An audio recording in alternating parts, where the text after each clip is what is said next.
So I've been sleeping and hiking all night, kind of a mixture of both as I got very tired. I did plan to hike all night, but I got very tired, I had to fall to sleep and rest. That's what that kind of heat does to you. I'm just walking out now. The key way to get out of any kind of situation in terms of an environment is to try to go downhill. Generally, best way to get out of any situation is to generally go downhill. Downhill is where people are, where rivers are, where anything is. You know, people generally don't build cities on a mountain. They normally build them at the bottom. I'm very dehydrated as I make this long walk back to where I need to be. Things you want to listen out for are roads. I don't know whether I can. I feel like I can hear one. I can't see it. I feel like I can hear one. I'm so close to almost being out. And what I can do to minimise moisture loss is cover my mouth. You lose a lot of moisture by talking, so from now on it's going to be a silent movie by using this parachute.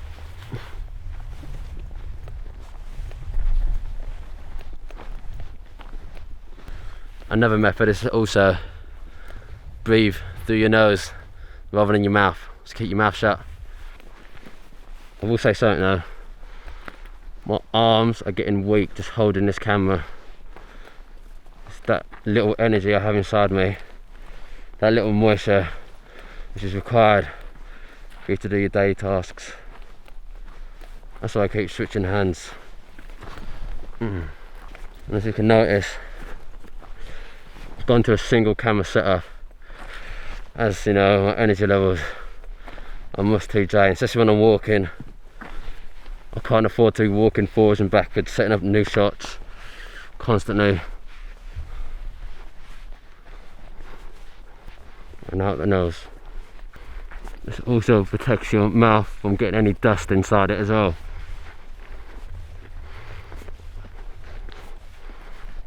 Look, this is the dust getting inside my mouth the other day.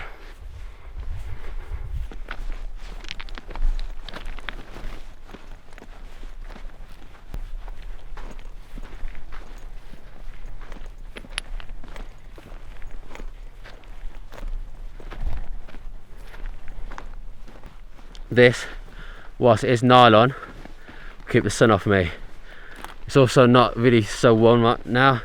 It's not boiling hot, so this helps keep me warm when it's cold, and it helps keep me cold when it's warm. It's quite airy and flowy. This means there's good ventilation for any sweat to evaporate, rather than keeping it too close to the skin. You know, Bedouins often wear dark colours because dark colours will not reflect the light. Well, Bedouins traditionally wear dark robes. You know, people say often if it's hot, wear white, but white would just reflect the body heat back into the body. By wearing darker clothes, you allow the body heat to leave your body much better. You know, there's arguments for both. There are benefits to wearing white clothing, benefits of dark, but you know, if the Bedouins do it, then the Bedouins probably have a good idea.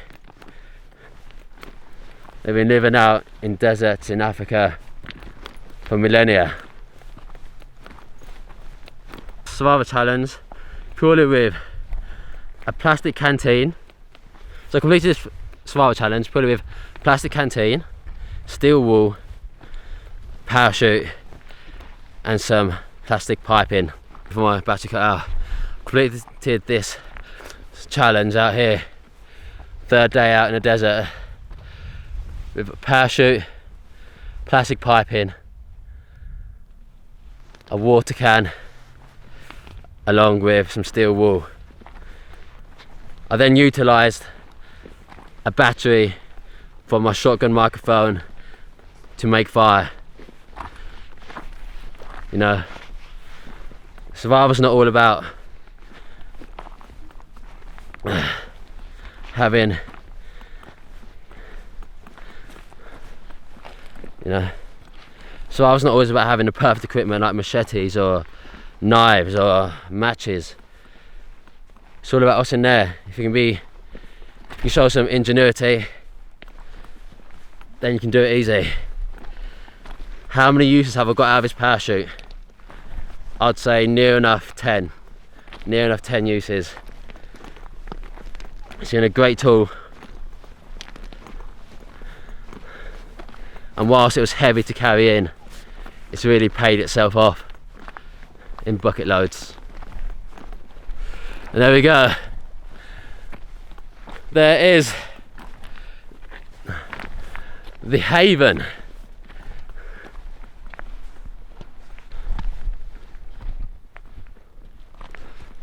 Just another quick trip. Now, when clothing that covers your entire body prevents the sun's UV rays, it's very harmful from touching your skin. That shouldn't be ever. When clothing which covers your whole body, your whole skin, prevents the sun's rays from touching your skin, which will do a lot of damage to it. It's very harmful.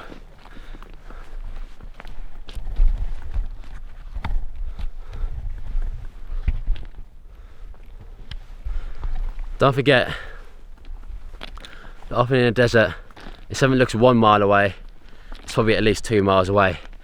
So you don't want to get your hopes up high about how fast you reach a destination, but I feel like I'm getting close. Because things generally look closer if you can see them. Because deserts are often quite flat and you can see quite far. You feel like just because you can see it, it must be close. But that's not true. It's like in towns and cities, if you can see something, it's close because everything's just like built next to your face. But out in the desert, it's spread out so far and wide. Our stories, people surviving out in deserts for weeks. This is one Sahara desert marathon runner who got lost off his trail and survived for weeks drinking bat blood. That is one guy who knows to never stop and never give up. And that's the motto, never give up. After the first day, part of me wanted to give up, but I didn't. To keep filming, keep going, just get it done. Goes to show, if you can use shade correctly, you can really minimize your water loss. If you're clever, get your head screwed on, you can do it. It's not a long-term solution, but in the short term it can work. There we go. So close to my destination now. It's edging closer. It's an inevitability now.